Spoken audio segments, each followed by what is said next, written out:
بسم اللہ الرحمن الرحیم۔ السلام علیکم ناظرین، رمضان ایک بہت ہی بابرکت اور رحمتوں بھرا مہینہ ہے جس میں فرض کا ثواب 70 گنا اور نفل کا ثواب فرض کے برابر کر دیا جاتا ہے۔ لیکن ایسے بابرکت مہینے میں بھی کچھ بدقسمت لوگ ہوتے ہیں جو کہ روزہ رکھ کر صرف بھوک اور پیاس کو حاصل کر سکتے ہیں۔ ان کا روزہ اللہ کی بارگاہ میں ہرگز قبول نہیں کیا جاتا۔ علامہ ابن قیم الجوزیہ نے داماد رسول حضرت علی شیر خدا سے منسوب روایت لکھی ہے کہ دنیا میں 4 ایسے روزہ دار ہیں جن کا روزہ اللہ پاک کسی صورت قبول نہیں کرتا۔ ناظرین گرامی، حضرت ابو ہریرہ رضی اللہ تعالی عنہ سے روایت ہے کہ نبی پاک صلی اللہ علیہ وآلہ وسلم نے فرمایا، جو ماہ رمضان میں ثواب کی نیت سے راتوں کو عبادت میں مشغول ہو جائے تو اس کے پچھلے تمام گناہوں کو اللہ تعالیٰ معاف فرما دے گا۔ یہاں ثواب کی امید رکھنے کا مطلب یہ ہے کہ عبادت صرف اور صرف اللہ تعالیٰ کی رضا کو حاصل کرنے کے لیے کی جائے۔ یہی عبادت شہرت حاصل کرنے کے لیے یا لوگوں کے سامنے دکھاوا کرنے کے لیے نہیں ہونی چاہیے۔ قرآن پاک کو اللہ تعالیٰ نے ماہ رمضان میں نازل فرمایا،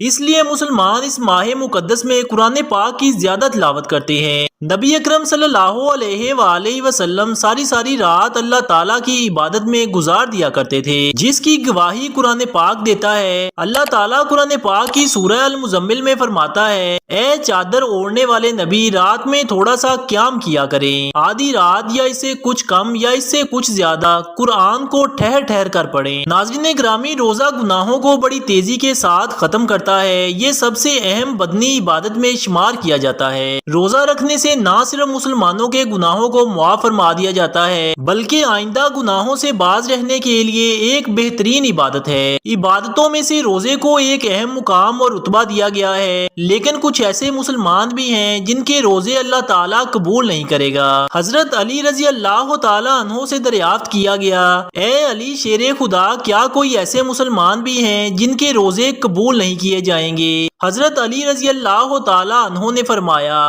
جی ہاں، ایسے 4 طرح کے مسلمان ہیں جن کے روزے قبول نہیں ہوں گے۔ ایسے لوگوں کا روزہ رکھ کر سارا دن بھوک اور پیاس کو برداشت کرنے کا کوئی فائدہ نہیں ہے۔ روزے قیامت ایسے 4 لوگوں کے روزے ان کے منہ پر مار دیے جائیں گے۔ پوچھا گیا، اے علی رضی اللہ تعالیٰ عنہ، وہ کون سے 4 لوگ ہیں؟ حضرت علی نے فرمایا، اپنے شوہر کی نافرمان بیوی کا روزہ کبھی بھی قبول نہیں ہوتا جب تک کہ وہ سچے دل کے ساتھ توبہ نہ کر لے۔ پیارے دوستو، حضرت علی رضی اللہ تعالیٰ عنہ کو اللہ تعالیٰ نے بے شمار علم کے ساتھ نوازا ہے۔ یہی وجہ ہے کہ رسول اکرم صلی اللہ علیہ وآلہ وسلم نے حضرت علی کے بارے میں فرمایا کہ میں علم کا شہر ہوں اور علی اس کا دروازہ ہے۔ ناظرین گرامی، حضرت علی رضی اللہ تعالیٰ عنہ نے فرمایا کہ جس عورت کا خاوند اس سے ناراض ہے تو اس کا روزہ قبول نہیں ہوگا۔ سارا دن بھوک اور پیاس کے علاوہ اس کو کچھ حاصل نہیں ہوگا۔ نافرمان بیوی کا روزہ اللہ تعالیٰ کے ہاں اس وقت تک قبول نہیں ہوتا جب تک کہ وہ سچے دل کے ساتھ توبہ نہ کر لے۔ قرآن پاک کی سورہ روم کی آیت نمبر 21 میں اللہ پاک یوں فرماتے ہیں کہ تمہاری ہی جنس سے تمہاری بیویاں پیدا کی گئی ہیں تاکہ تم ان سے آرام پاؤ، اور اس نے تمہارے درمیان محبت اور ہمدردی قائم کر دی۔ یقیناً غور و فکر کرنے والوں کے لیے اس میں بہت زیادہ نشانیاں ہیں۔ قرآن پاک کی سورہ نساء آیت نمبر 23، جس کا ترجمہ یوں بیان کیا جاتا ہے، مرد عورت پر حاکم ہے اس وجہ سے کہ اللہ تعالیٰ نے ایک کو دوسرے پر فضیلت دی ہے، اس لیے کہ مرد اپنا مال خرچ کرتے ہیں۔ نیک فرما بردار عورتیں خاوند کی غیر موجودگی میں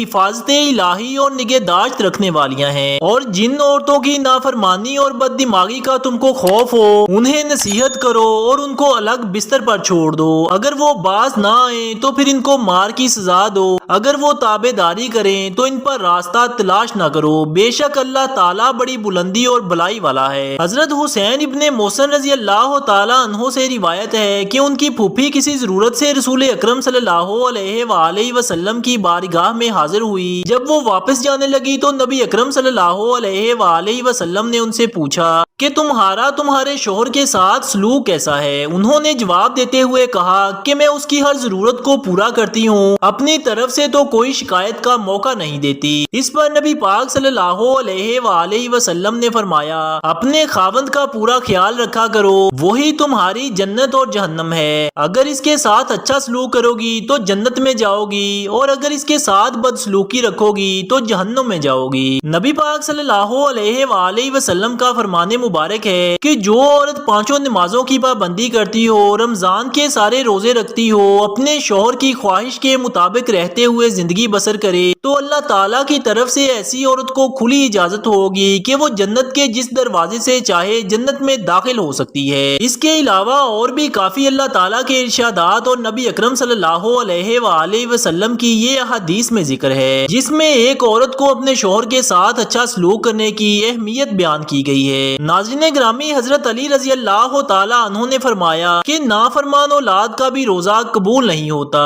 حضرت ابی بن مالک رضی اللہ تعالیٰ عنہ سے روایت ہے کہ رسول اکرم صلی اللہ علیہ وآلہ وسلم کا فرمان مبارک ہے کہ جس بندے نے اپنے والدین میں سے کسی ایک کو اپنی زندگی میں پایا، اس کے باوجود بھی وہ جہنم میں چلا جائے تو اللہ تعالیٰ نے نافرمان اولاد کو اپنی رحمتوں اور برکتوں سے بہت دور کر دیا۔ ناظرین گرامی، نبی اکرم صلی اللہ علیہ وآلہ وسلم کا فرمان ہے کہ اولاد کے لیے جنت حاصل کرنے کا بہترین ذریعہ یہ ہے کہ وہ اپنے والدین کو خوش کر لیں، تو اللہ تعالیٰ اس کے اجر کے بدلے اس فرما بردار اولاد کو جنت عطا کر دے گا۔ اولاد اپنے ماں باپ کی خدمت کر کے اللہ تعالیٰ کو راضی کر سکتی ہے۔ مومن کو اللہ تعالیٰ نے والدین کا ادب و احترام کرنے کا پابند بنایا ہے۔ جب بھی والدین بڑھاپے کو پہنچ جائیں تو ان کی ہر جسمانی اور اخلاقی ضروریات کا خیال رکھیں۔ دنیا میں اللہ تعالیٰ کی ذات کے بعد سب سے زیادہ احسان ماں باپ کا ہوتا ہے، اسی لیے فرمایا گیا ہے کہ جو بندہ والدین کا نافرمان ہے تو اس کا روزہ بھی قبول نہیں کیا جائے گا۔ ناظرین، نمبر 3 پر وہ غلام ہے جو اپنے مالک کو چھوڑ کر بھاگ گیا ہو۔ جب تک وہ غلام اپنے مالک کے پاس نہیں آ جاتا تب تک اللہ تعالیٰ اس غلام کے روزے کو قبول نہیں کرتا۔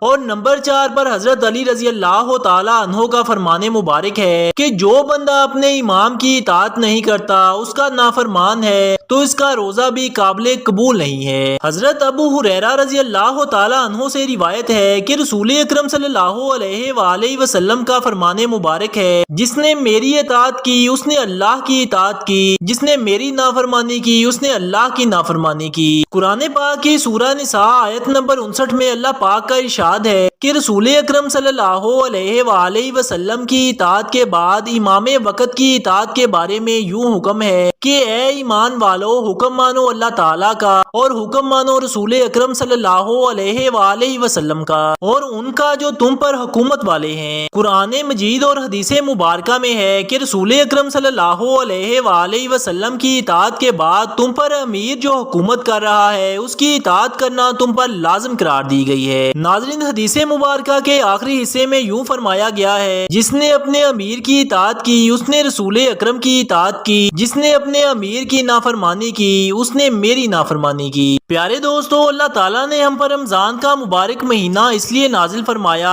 کہ ہم نیک کام کریں، دوسرے مہینوں کی نسبتوں لاکھوں درجے نیکیاں زیادہ حاصل کر سکیں اور اپنی بخشش کے حقدار بن سکیں۔ پیارے دوستو، ہمیں اپنے آپ پر غور کرنی چاہیے کہ ہم میں سے کسی میں یہ 4 باتیں تو نہیں پائی جاتی۔ اگر ہمارے درمیان ان میں سے کوئی ایک بات بھی موجود ہے تو ہمیں چاہیے کہ فوراً اللہ پاک سے سچے دل سے توبہ کریں اور اپنی غلطی پر شرمندہ ہوں تاکہ اللہ تعالیٰ کے ہاں ہمارا بھی روزہ قبول ہو جائے۔ آخر میں اللہ پاک سے دعا ہے کہ اللہ تعالیٰ ہمیں ان 4 برائیوں سے بچنے اور نیک عمل کرنے کی توفیق عطا فرمائے۔ آمین۔